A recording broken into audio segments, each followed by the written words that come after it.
Welcome to WRM, Work Relationships Matter.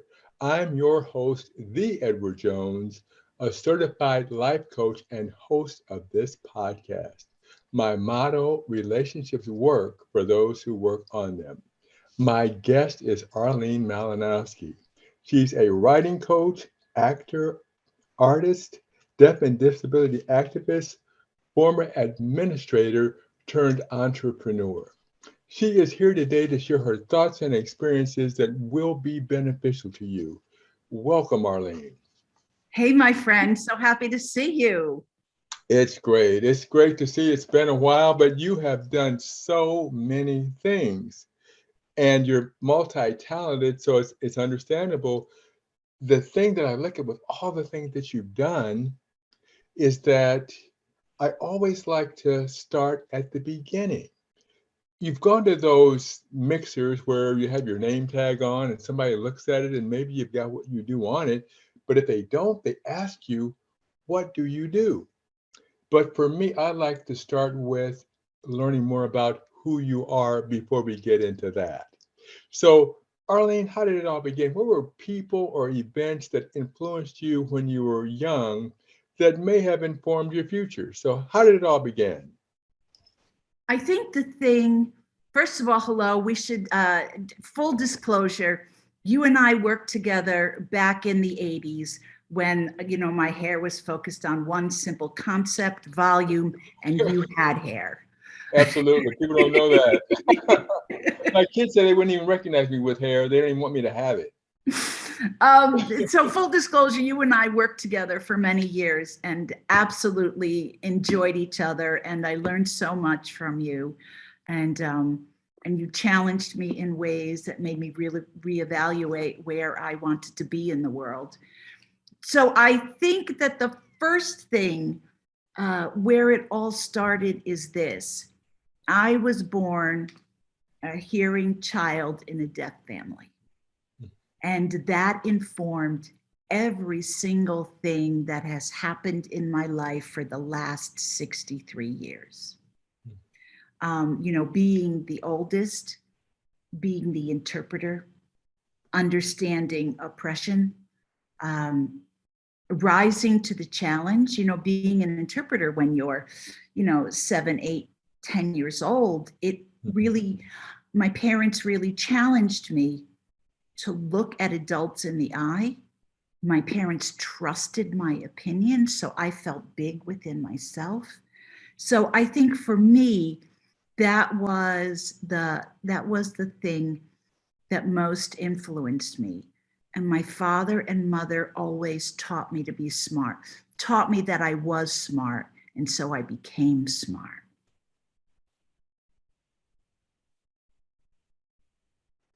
So when you look at it, because I remember, and I think about being in the deaf world, when we were back doing a recruiting trip, we were in DC and we went to Gallaudet.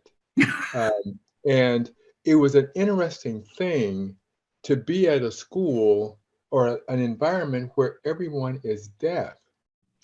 And it gave me an opportunity to really feel what that must be like when a deaf person is in a room with people who are not.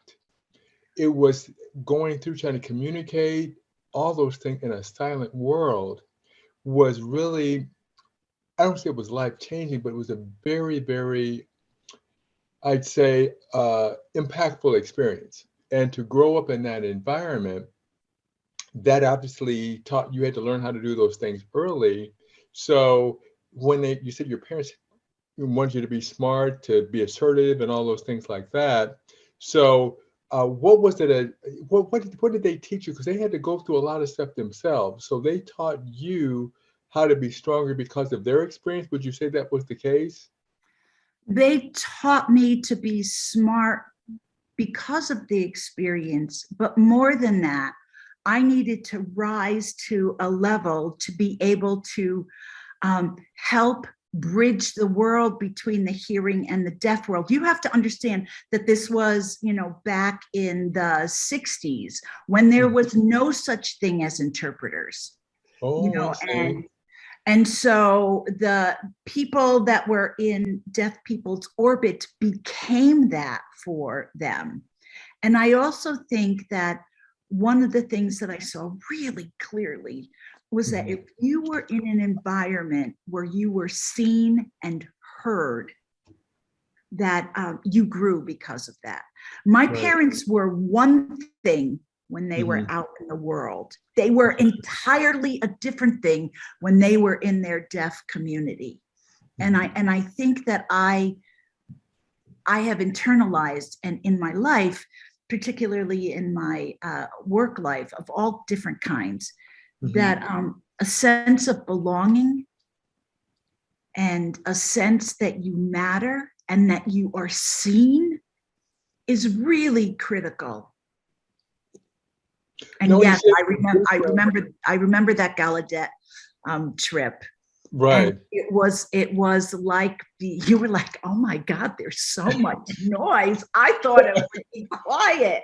And I said, Ed, they cannot hear the noise they're making. I grew up in the loudest house in the neighborhood.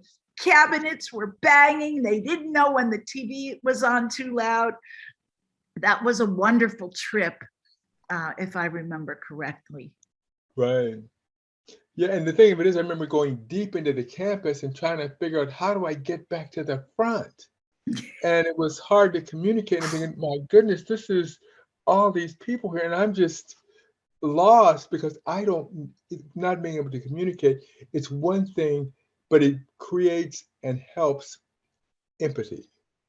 I think that was one of the things that was most important was empathy is what I gained from that experience. I agree. Now, you were talking about your parents were different at home than they were in public. So describe that a little bit more. When my parents were out in the hearing world was a world they didn't live in, that they didn't understand, and that didn't understand them. But when they went to deaf club, when the doors opened to the deaf club or people came over to the house, they were no longer the deaf one down the street. They were, Dorothy, who worked here, Charles, who was married and had 2 kids and worked in the factory. They became who they were, not just necessarily the token deaf one down the street. They were viewed as having personalities, as being competent human beings in the world. I think the hardest thing for anybody with a disability, and we'll talk about my disability, is that you are viewed as less than because of how you look. And you understand that as being an African-American man in this culture, that you are, people's opinion of you is based solely on how you look.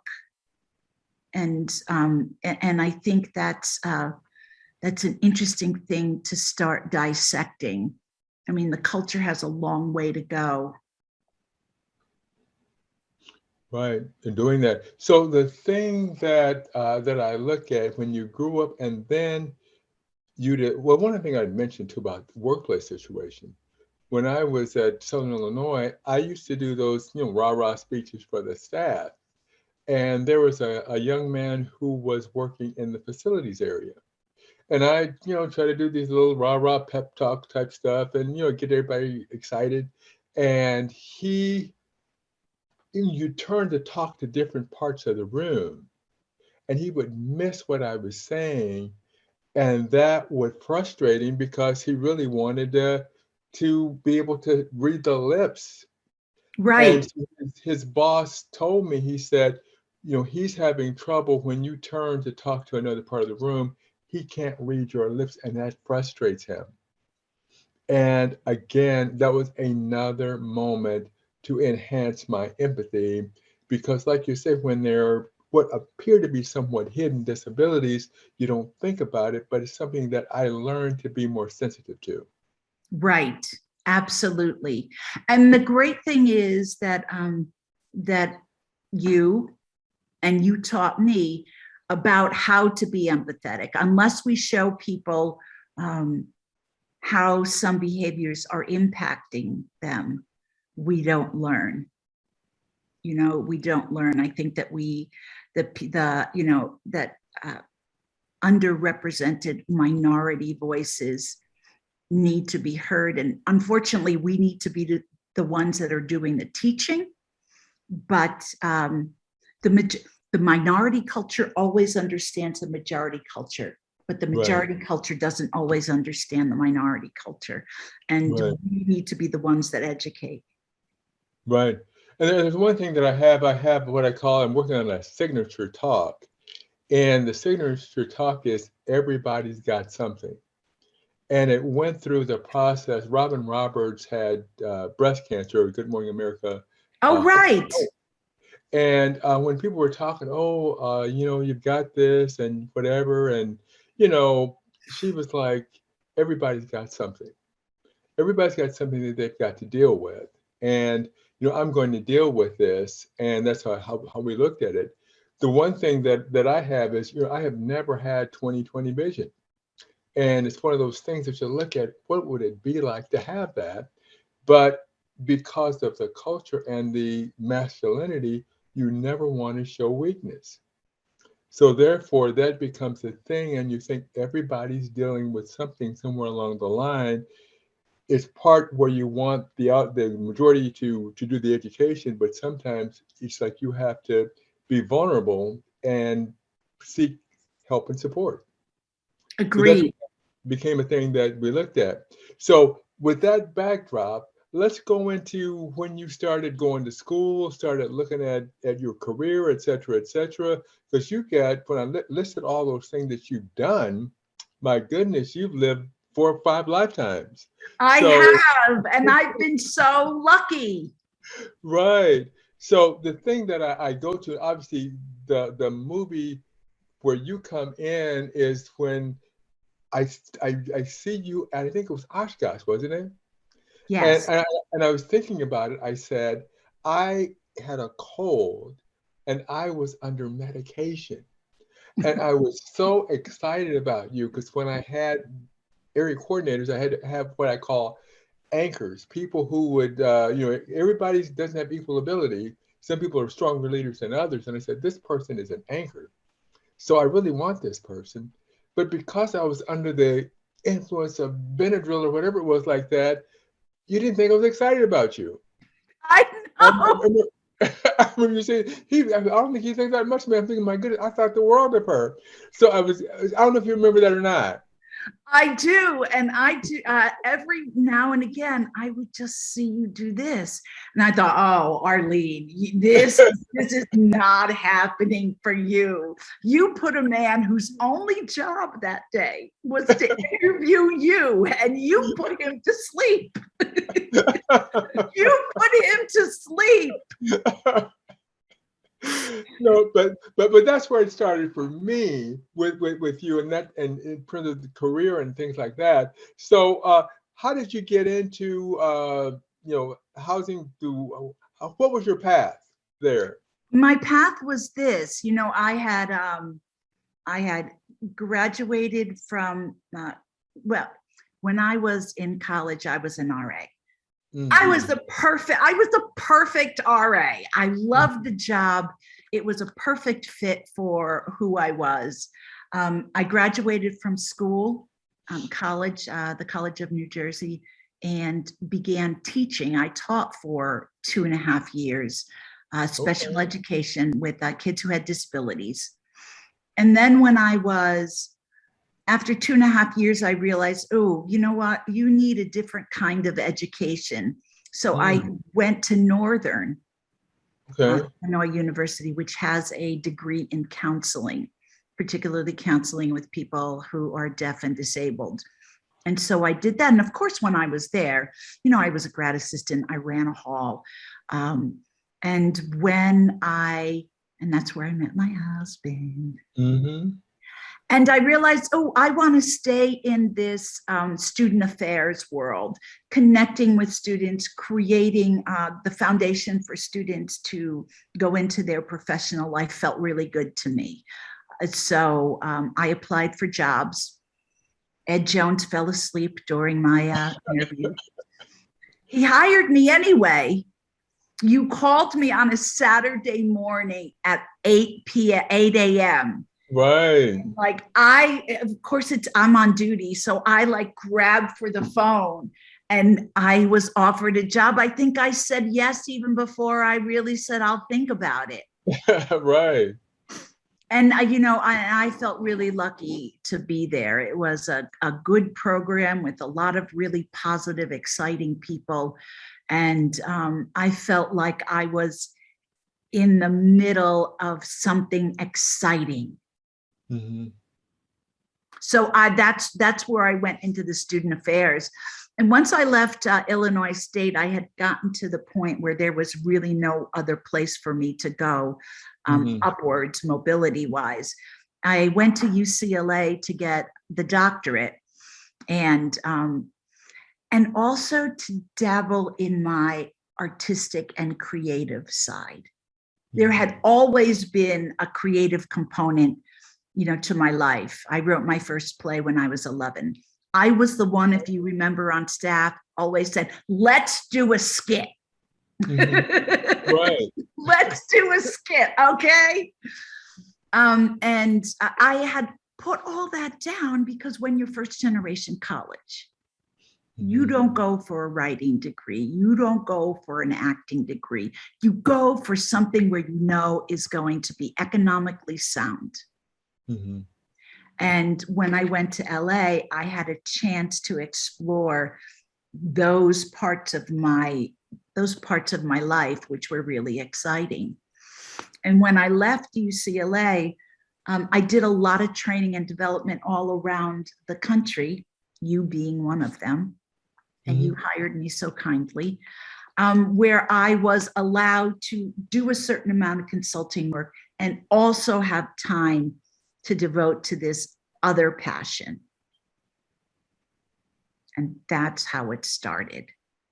Well, the thing I think about is, I can see the edge, and I didn't know about your teaching issue. I probably knew about it, but just forgot about it. But when I do these podcasts, I always learn more about people that I've known for years, and maybe remind or learn things about them. But so I can definitely see how you got into teaching special ed or whatever that area was, and the other things, but the acting piece. Now, what in your early years, were you just a natural at writing plays and acting, or where did that come from? I think that everybody is born with creative spark. And mine, I think, was my parents, unlike helicopter parents. This is a song, Right. helicopter parent. Yeah, right, my yeah. language. My parents were pretty much hands off, as far as, I was smart. They didn't have to worry about me. They probably just like you, they pushed you out the door at 8 a.m. and said, come back at dinner. No Right, idea what we were doing. So I was the kid in the library. I was the kid who was making stuff in the backyard, writing plays. I was a big, voracious reader. I painted. I didn't do a lot of those things well.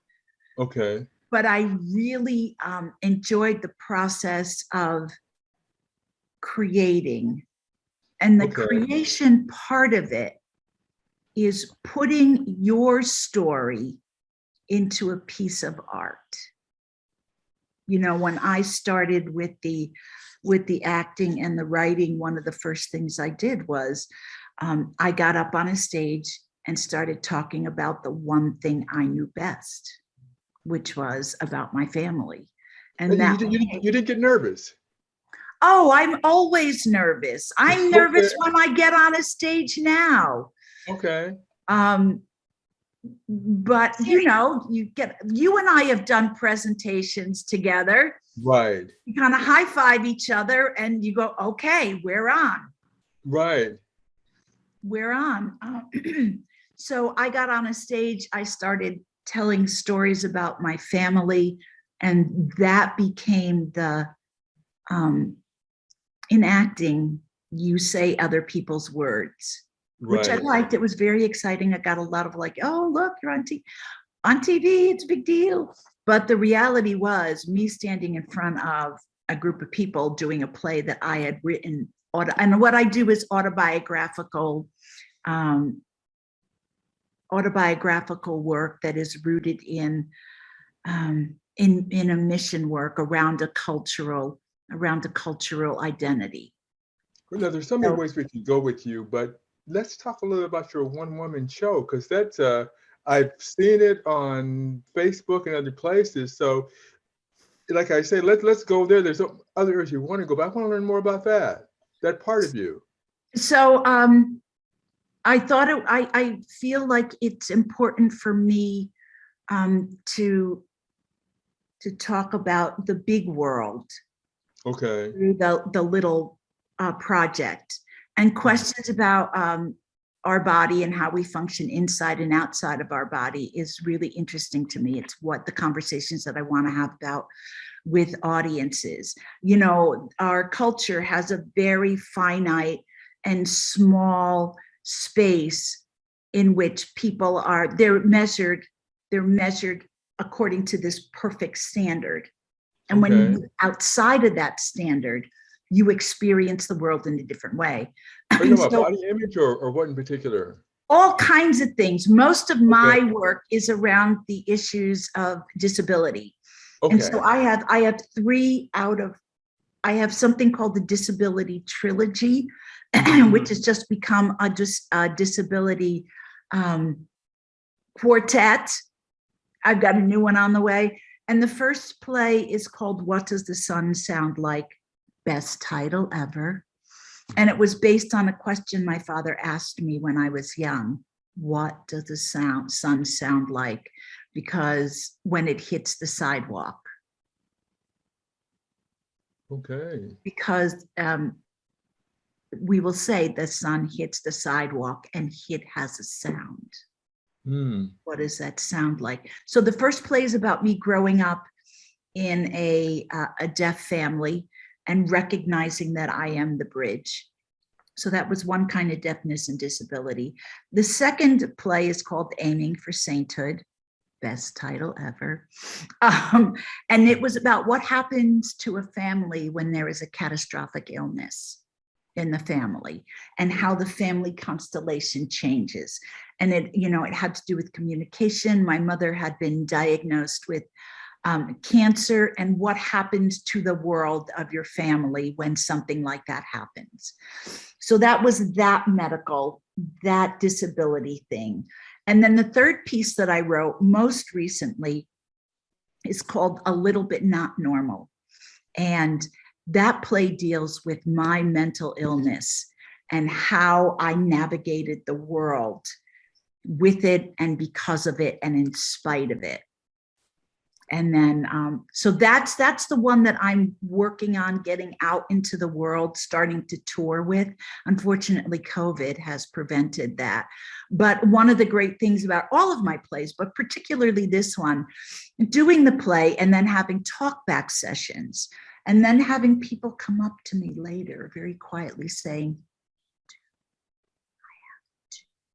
has been a really good engine to push my work forward as a, so part of when I say I feel like I'm a deaf and disability activist, just by doing that kind of work and opening up the conversation, I feel that's where I am most useful. That's where I blend what I learned when I was a kid, what I learned in student affairs, and what I learned through my creative life. All of that stuff in this mission-based work is really important to me. It is, and one thing that I'd mention is the idea of mental health is really coming to the fore now, where people are no longer ashamed of that. In fact, I listened to a show called The Breakfast Club, and one of the hosts definitely talks about how going to therapy has helped him so much, but before it was shame to go there. But now he is advocating it for anyone who will listen. And anyone he comes on his show, he asks, "How are you?" And he's saying, "I don't want that pat answer, I'm fine. How are you emotionally? How are you spiritually? How are you dealing with what's going on in your life today?" So he actually drills into them to make sure that they don't give that pat answer. I think what's interesting when you talk about the mental health aspect, that it is less and less of a stigma and less of a like a secret. But I believe that that's only one level of mental health. And that level is, oh, I take Prozac and I'm fine. Everybody we know has a Xanax in their pocketbook. I think the kind of mental health issues that are really secretive are the ones where you don't get out of bed, the ones that interfere with your day to day. Right. The kind of mental health issues where it's easier to tell your boss, I can't get out of bed because I hurt my back, which would be a totally great, they'll say, great, take the week off, take 2 weeks off, do what you need to do. Emotionally, it's much more difficult for me to say, Ed, I can't get out of bed because my mental illness, I'm having an episode. Mm-hmm. That is a completely different animal. So really being able to, and having people around you understand what that means and not judging. Right. Yeah, because ironically, I don't ever recall us doing any, because we did a lot of professional development and training, as a part of the program at Illinois State, and I don't remember us doing anything on mental illness. We never did. And that is, now looking back, that shows me how much we have come, because, that's a lot of the conversation right now because of COVID.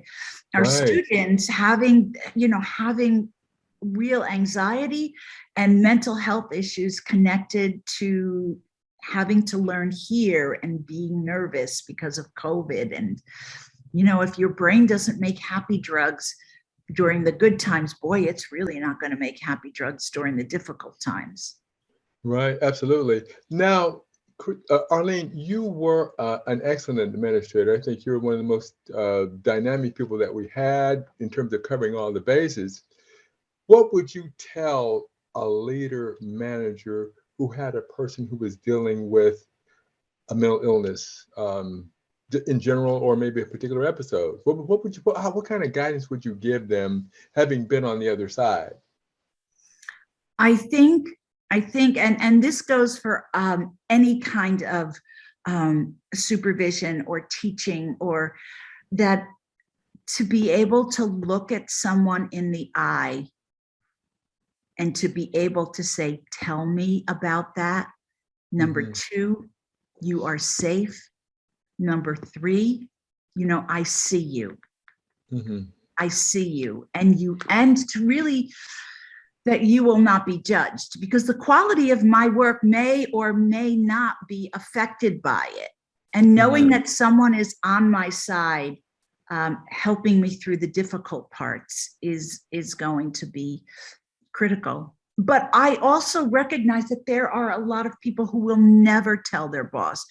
I cannot tell you how many people who have said to me, I don't put my therapy or my psychiatrist on my insurance because I don't want them to know.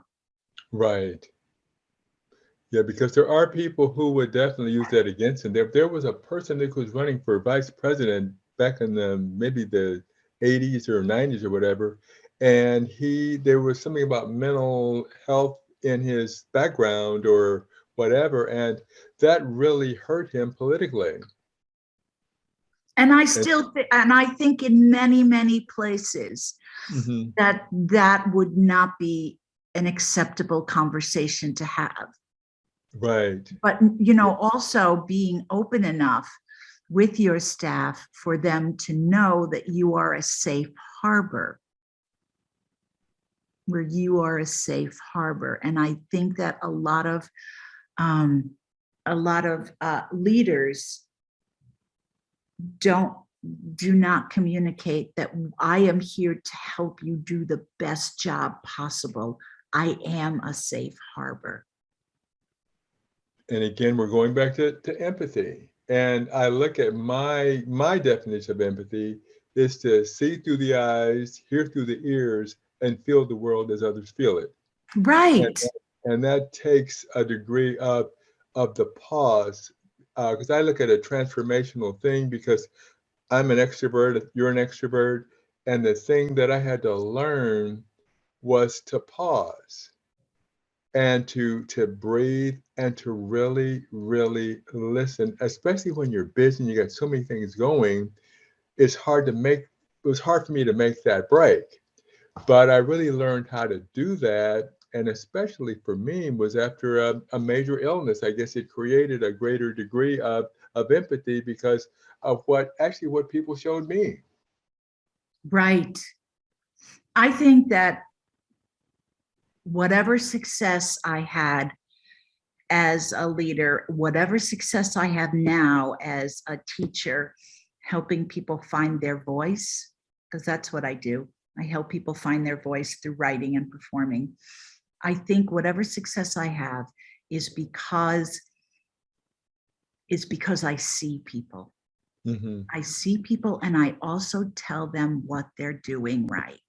I think at Right. ISU, that was a big part of why I felt really lucky and I felt like my staff was always with me, because I think in this culture, we always tell people what's wrong. Mm-hmm. That, you know, even in the writing workshops that I do, our first thing is when we talk about feedback, we go, I don't like this and this was weird. And Mm-hmm. the first thing I always start with is, this is what's working. And I really believe that whatever success I had is because I can always look at someone and says, this is where you're working. This is what's working. I see you. You are a goddess. Excellent. Excellent. Now, the thing, Arlene, 30 minutes just goes by so darn fast. So the thing that I'd like you to do, is there anything that I haven't asked you that you think the listeners need to know? Because with this program, I may have mentioned it to you before, is a lot of people go through stuff and they think they're the only ones. They don't realize that other people have gone through it and have succeeded. And not get caught in the trough, but know there's a brighter day ahead. So what would you say to people in terms of just dealing with life or anything that's gone on that you have done that you've been able to overcome? Just anything that you think our listeners need to know that would help them as they go through their path. I do. You know, I had many physical and mental issues, and now I have a mobility issue. And the times that I failed at work, um, recognizing that you need to surround yourself with optimistic, motivated, supportive people. A place where you can multiply your joys and divide your sorrows, where you can go home or call someone and say, this happened. They say, this is how we can fix it. I think if we don't have that support system, even if we have to buy it through a psychologist, to have that support system will make you more successful. Because whatever is happening out in the world doesn't matter unless you're okay with who you are. And I think out in the world, work-wise, people only see a sliver of who we are.